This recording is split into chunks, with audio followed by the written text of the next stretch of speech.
Hello everybody, December 16th, 2022. We're going to take a look at Bitcoin. Monday, I said be prepared for a lot more chop. I said probably chop upwards, but still potentially lots of chop. This video was done Monday the 12th. That was right in this area, somewhere around here. I said at the time, when we dumped on Sunday, I jumped into longs. I was long 16,875. That was this dump right here. So I successfully grabbed that long. And I was looking for 17.5 to 17.8, which was this area right here. So I did take all my profits there, really nice profits on those longs.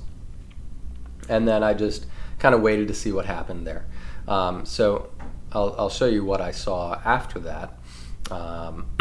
That made me short. I actually shorted this area right here. So I'm now short from 18,250. So really a fantastic couple of weeks as far as scalping goes. I've really been quite successful grabbing longs, grabbing shorts, and just kind of taking my profit and running.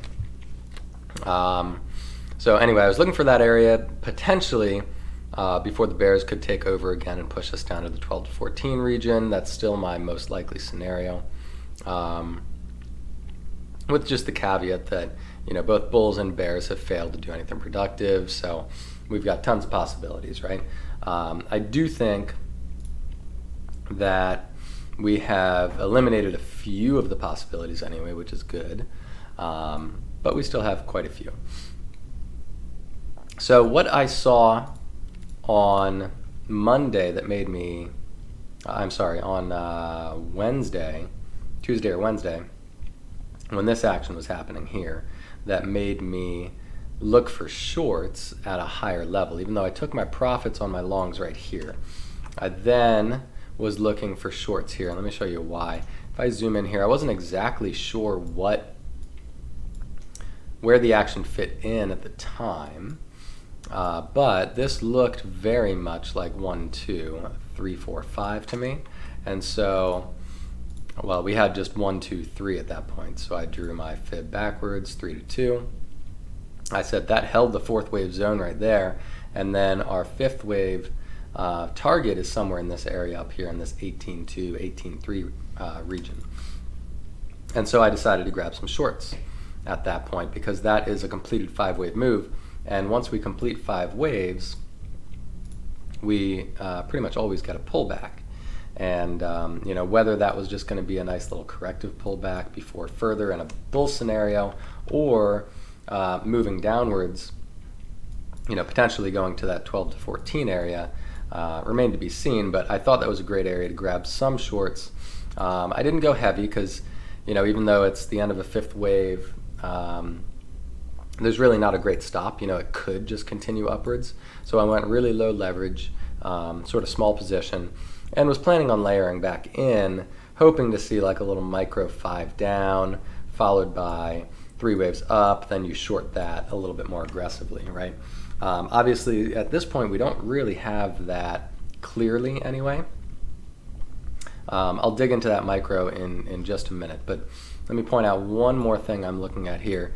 As I looked at this a little bit more, and as this action developed, and as this has plummeted so far, I'm viewing this more as actually, instead of this being the ultimate low, which obviously it is, price-wise it is the ultimate low, but if I view that as a B wave instead, because this is very much 3-wave action, which is suggestive of a B wave, rather than a completed downside, with 5 waves.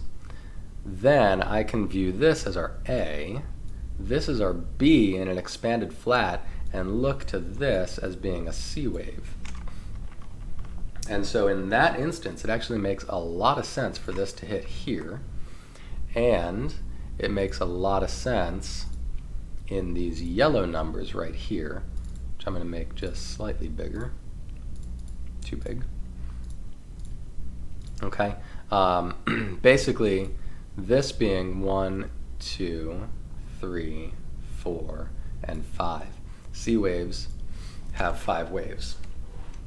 that is a full 5-wave completed C wave there if we view it that way.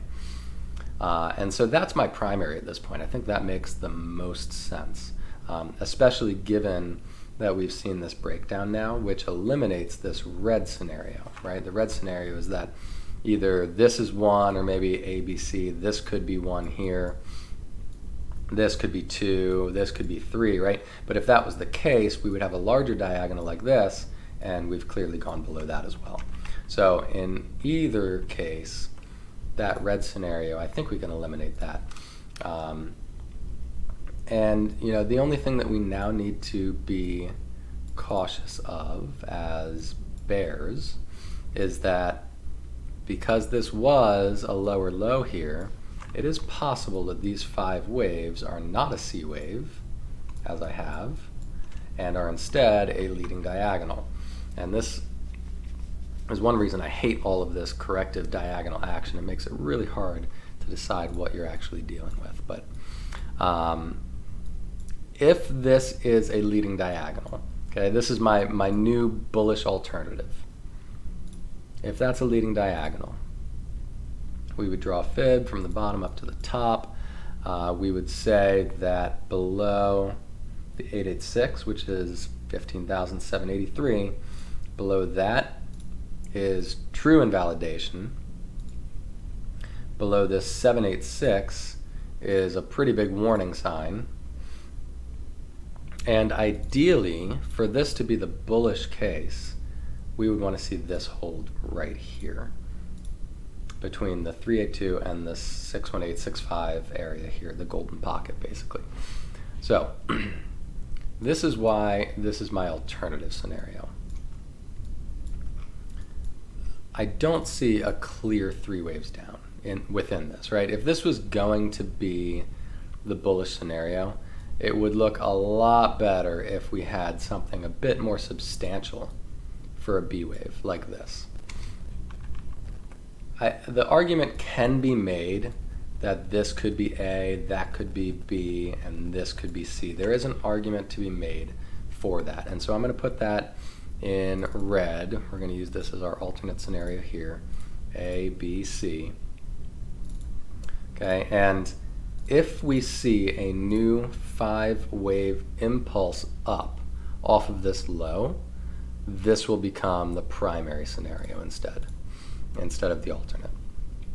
All right, I'm going to get rid of this fib just for visibility. I'm going to make this a different color other than green because I don't really view it as highly likely, maybe blue. You know what, let's make that blue. I'm going to make this alternate blue instead, just to kind of keep everything consistent. So I've got my yellow scenario, which is primary. I've got my blue scenario, which is secondary. And then these are the warning lines here for my blue scenario. All right, I think more likely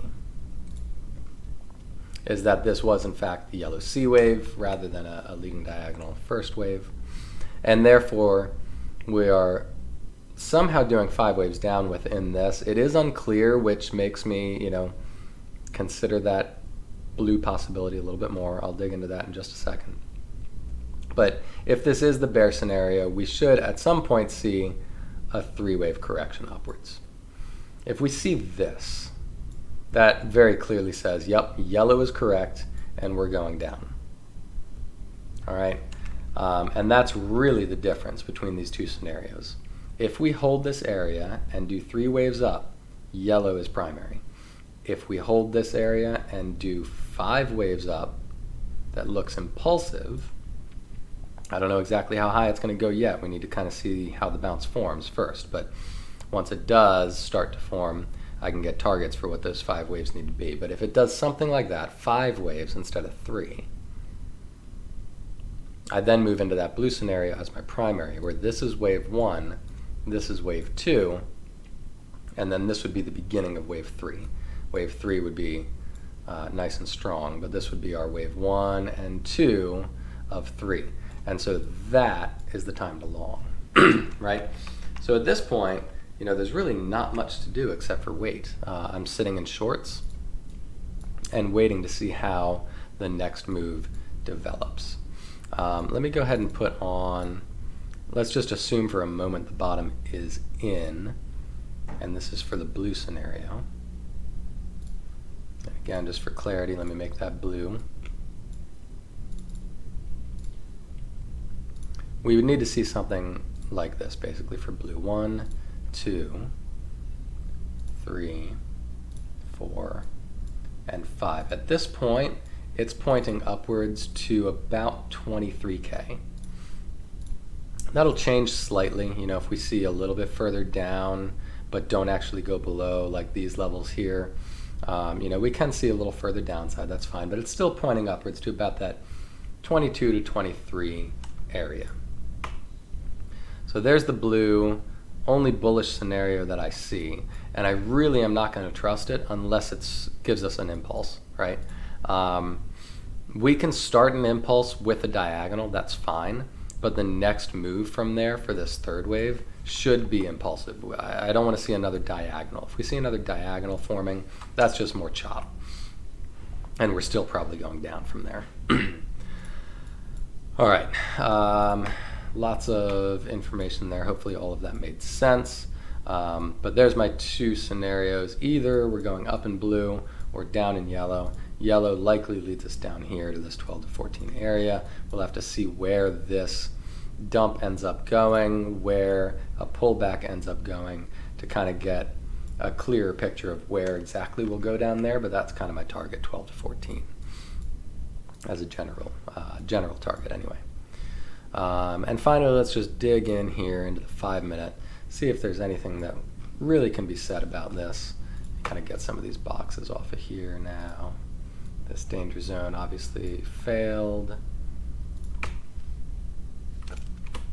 Let's try to clean up. All right. So down here you can see, you know, that potentially is, as I said, an A, B, and a C.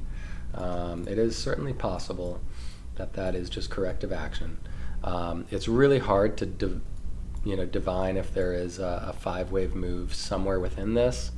I would probably argue that this would be 1 and just a really shallow 2.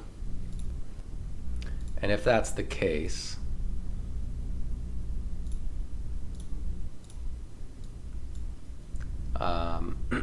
we would then look at this as our micro 1 and 2 went to the 0.5 and the 236. That's fine for a first and second. I would then be looking at this as 3 of 3. That's 4 of 3. This is 5 of 3. And this area right here is exactly where we expect a third wave to end. So if this is correct, we still need to see wave 4 and a wave 5 down just a little bit further. And we're going to put this in yellow. I'm going to make it slightly lower here, like that. Okay, so basically what this says to me, we are beyond that 1.0 extension now.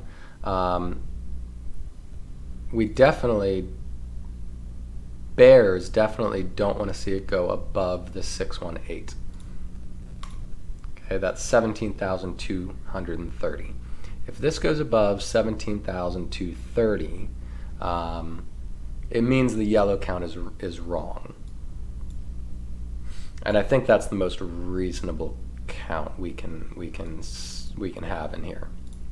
I don't really see a way that this could be 5 waves already. I suppose it's possible because it's such a mess. Maybe that's 1, 2, 3, 4, 5, something. I don't know exactly, but to me the yellow is the most reasonable count for the bears that I can see. And so I'm going to use that 17,230 level as my reevaluate level. If nothing else, if it goes above that, we need to reevaluate. If it's again just doing 3 waves and gets above that level, then we can still expect further downside, regardless of where that downside goes. It's a little unclear where that downside would go if that happens. The most clear thing to me in my mind would be to see this fourth wave hold somewhere in this 16.9 to 17.1 area, and then head down to this area here, 16.1 to 16.3. That would really clarify to me that this is heading down to that 12 to 14 level. And it would give us an actionable trade. If we get this and this, then we should get a larger move up from there, which after it hits that level, it can go up to above 17.3. That's not a problem. But this would then be our 1 and our 2. This is a great shorting opportunity to move us down to 12 to 14. So definitely some things to continue watching here as we move forward into the weekend. We'll see which one of these ends up playing out. Again, I lean towards this yellow scenario, but it is messy. I'm not gonna say it's not messy. This first wave is pretty hard to discern in here on the 5 minute, and that second wave is very shallow. So I'm not 100% thrilled with this, but I think it's the most likely thing, unless we get above 17.230, in which case we'll look at how that's forming and go from there. But as of right now, if you're not in a position, I wouldn't suggest getting into one. If we did head down, like say on Sunday, I think it would make a lot of sense for the weekend to chop in this fourth wave and then get a Sunday dump down to that area for that wave 5. Makes a lot of sense. That might be an opportunity to long, kind of like I did last Sunday, wherever that was, this dump here that happened, Sunday dump, and then that would just be a scalp for that larger second wave, but it would be a possible move to make anyway. But all right, I think that's pretty much all for Bitcoin at this point in time. We'll just have to wait and see what happens over the weekend and see how this next bounce forms, and assuming we get down here, see how the next bounce after that forms as well, to just make sure the bears stay healthy. But as long as they do, I'm looking down to 12 to 14. All right, everybody, have a great weekend. Hit subscribe, that helps me out. Hit the like button, that'll help me out as well. And I'll talk to you all on Monday.